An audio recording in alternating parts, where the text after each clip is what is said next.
Listener discretion is advised due to the fact that I will use the term Skinwalker repeatedly, which is considered taboo and a great way to summon one to you. I apologize for this in advance.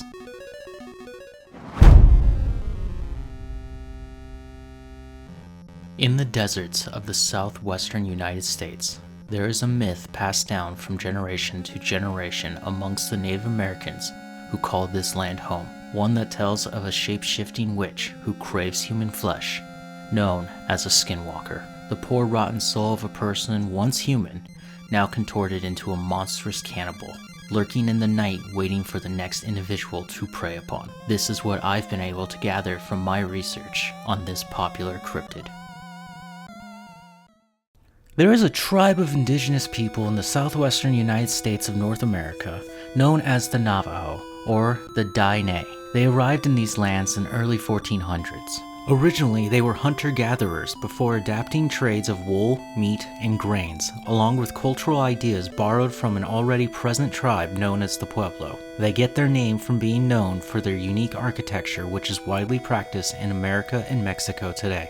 By the 1600s, the Navajo people had fully assimilated with these new practices and eventually started farming as well. They would be farming what was known as the Three Sisters: corn, beans, and squash. They would often work along with the Pueblo. In some cases, they would actually fight each other. Eventually, this all has to come to an end, with the Spanish arriving, who came to them and they brought livestock, which the Navajos learned to ranch goats and sheep. This is how they got their wool and meat. By the late 18th century, the Spanish recorded that the Navajo nation had grown to a prominent wealth of livestock and grain-rich farms. Today, it's reported that the Navajo nation is the largest indigenous tribe of North America, amassing nearly 300,000 people and owning 16 million acres across the southwestern United States. To put this in perspective how much they have grown, in 1940 it was reported only 50,000 Navajo lived on the reservations. When doing research about them, I found it surprising that even some Canadians were claiming to have Navajo heritage. Now that there's so much history about the Navajo, not only gets their origins in early Americas, but the people they come from, also the other tribes that they lived near and how they dealt with each other, often very brutal and for good reason, to their fight with the American government, and that's just a very dark, depressing route that I do not wish to go down for this podcast. Though there is some wonderful stories about the Navajo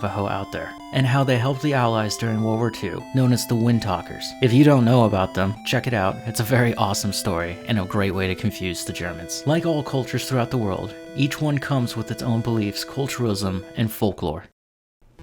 In Ballard, Utah, in a region known as the Uinta Basin, is a ranch of 512 acres named the Sherman Ranch, better known as Skinwalker Ranch. The ranch has some unique features to it that include a large ridge to the north known as Skinwalker Ridge, and on top of it is a sacred stone circle made either by the Navajo or the Ute. Eyewitnesses claim to see beams of light coming from the top and light anomalies flying into and out of the rock formation.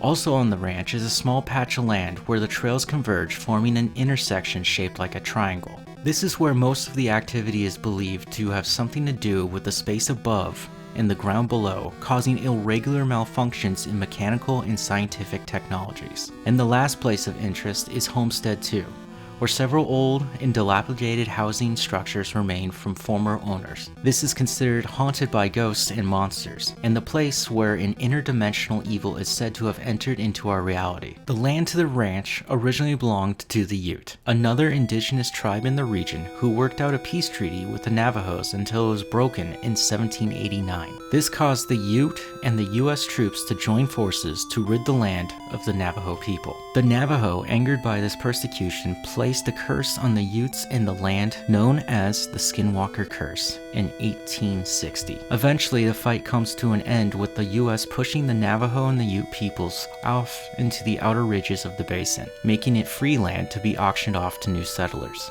After a successful auction in 1906, the new owners moved into the basin and experienced bizarre and eerie sounds like massive explosions in the distance. The others came to the ranch writing reports of unknown creatures roaming the grounds, UFO sightings, and light anomalies appearing in the sky. These stories began to amount, soon gaining the interest of Robert Bigelow. Robert Bigelow is an American businessman who made his riches through real estate, eventually turned his entrepreneurship towards aerospace and investigating UFOs. Robert Bigelow bought the ranch in 1996. Soon, Bigelow became so infatuated with the idea of extra and interterrestrial potentials. After a series of events in which people on Bigelow's ranch claimed again to see monsters and UFOs, Bigelow and his team went to Washington, D.C. to convince and secure government funding from the Department of Defense. Using the funding, they began a long secretive research project that lasted 20 years. What came of this research is not much known, but some point to the leaked documents and footage of the UAPs during 2020 later sold the ranch to the current owner, Brandon Fugal, who, with the help of the production team behind the hit pseudo-reality television shows Ancient Aliens and Curse of Oak Island, began filming a new series, The Secrets of Skinwalker Ranch. Now, I've watched almost all episodes of Skinwalker Ranch, and it's very fun and entertaining, but some of it's made just for TV. So you can only throw your rock as far and hope something happens. But they do claim, and you can see, that they're capturing UAPs. That's really the whole goal of the show. It's not finding monsters, it's trying to use science to figure out what's causing the anomaly. It's still a great show, but not as much fun as watching Ancient Aliens. So what is a skinwalker? In Navajo, they are called Yinadalushi, which roughly translates to either with it he goes on all fours, or by means of it, it goes on all fours. Navajo believe that the skinwalker begins as a medicine man who lost control and has given in to evil. Beliefs of these evil means are usually horrible acts of violence towards each other, like murder, incest, cannibalism, and corpse defilement, just to name a few. At this point, they are no longer medicine men, but they are known as witches. And for this, they are representative of the essence of pure evil. For if you see one, you will be filled with the dread and fear of something beyond, natural, and safe. Often, it is men who become skinwalkers, but in later stories, women are also capable of this wicked transformation. Skinwalkers often appear to people disguised as common desert creatures, such as birds, bears, wolves, hawks, and eagles. But the most common transformation of them all is the coyote. It is thought that they can achieve these transformations by wearing the pelt of the animal they wish to transform into, usually around their waist, but sometimes they can wear it as a hood. When they are in their animal disguise, they might not fully look like an animal. Some describe still holding on to humanoid aspects, such as having hands instead of paws. Skinwalkers are often said to be around graveyards and cemeteries, but that's not always the case, for many stories tell of them far out in the open desert and the old beaten paths. Because they are magical by nature, they have the ability to steal other people's faces so they could look just like your best friend and even read your own thoughts. If that wasn't bad enough, some have stated they are capable of moving faster than any normal animal. Stories tell of hearing them run across your rooftop at night. Their speed often appears in a common thread of urban legends around the cryptid. Some of the urban legends told around this cryptid usually go like this. Late at night driving through the desert, I heard a knock on my window. It kept happening, so I finally decided to look, and there was a devilish half-human, half-animal face running alongside the car. I drove the car faster and left it behind. I hope. Another interesting thing about the skinwalker is one does not become one simply overnight, but actually the process takes years of training before they are initiated into a ceremony of becoming one. Because of this long process, they are thought to be ageless and can basically exist forever. There are two different stories that I found to claim to be the origins of the skinwalker. The first one begins after the white settlers arrived in the Southwest. The Navajo were pushed off their lands and forced to find new homes. This became known as the Long Walk, where they would wander across the land seeking for a new home. Out of fear of being captured by the settlers, they would disguise themselves in animal skins.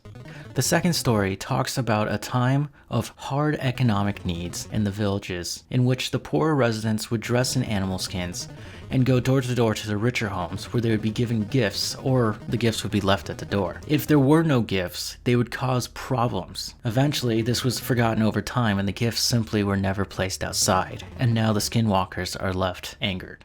This story here, I thought this was a little interesting, sounds like Trick or Treat, where the whole concept of trick or treat, you either give me my candy or I egg or TP your house. But what is the natural enemy of the Skinwalker? White medicine men. And no, not like white in their ethnicity. If we think of the Skinwalkers as evil witches, they represent dark or black medicine. On the other hand, there is a good side of these powers, which are known by the color of white. If a family or village suspects someone being under the influence or threatened or even poisoned by the powers of the Skinwalker, they will bring the said afflicted to a white medicine man who will perform rituals to ward off the evil spirit. This method is said to be the only way to rid oneself of the curse. The last bit I wanted to add is that Skinwalkers are often blamed for another phenomenon called animal mutilation. I won't go into details about this in this presentation because it's very graphic and gross, as well as other cryptids are blamed in taking part of it, which sounds to me like it's its own project down the road for us. As I continued researching this topic, I was beginning to wonder why another up-and-coming cryptid wasn't showing up in my research, despite having similar origins and looks, and that was the Wendigo. The Skinwalker and the Wendigo are actually two different creatures with different abilities and transformations from different tribes. The tale of the Wendigo belongs to the Algonquin tribe who reside in the Northern Territory around the Great Lakes. In short, understand these two creatures may be similar, but are actually different, and with that, I'll save the Wendigo for another time. On the internet, specifically Reddit, I was looking for scary footage of all kinds when I discovered a load of trail cams, Ring doorbells, and security footage capturing a new cryptid. The crawler is a gray-skinned humanoid creature that seems to be crawling on all fours primarily, and sometimes it will stand up on its hind legs, briefly becoming bipedal. The crawlers are thought to be roaming around uniquely in areas known to have vast underground networks of tunnels, like the Mammoth Cave system in Kentucky, which is the largest in the world. As of 2022, only 426 miles of the cave have been explored. So how do I feel about this cryptid? Well, it sounds like to me it's more like folklore due to the fact that the Skinwalker myth simply tells you not to do terrible things or else you'll become a horrible monster. The acts in which to become a Skinwalker are common rules and laws in communities shared around the world. The myth serves as a moral compass for the Navajo people. To the end of this presentation, while reading many articles and various sources, I came across a tale that reminded me of something else. Tribes of the Great Plains tell of these cannibal dwarves who would hide in tall grasses and sometimes disguise themselves with animal pelts. They are described to be child-sized and are warlike and very aggressive. They are also believed to have magical powers which help them turn invisible. What does this remind you of? To me, this sounds like the Pukwudgie. Thank you for watching and listening. I hope you guys enjoyed this. It was a pain, but I loved it. I'm going to do more presentations on other cryptids as time goes on. Thank you. Please like and subscribe and leave your comments in the comment box. Tell me what you think, because I really wanted to tell a story of a cool monster, and as I kept going, I was like, oh no, this is totally not right. This is not a cryptid. This is only a folklore. Which is kind of strange to me being out here in the desert. We grew up listening to stories about skinwalkers from random people.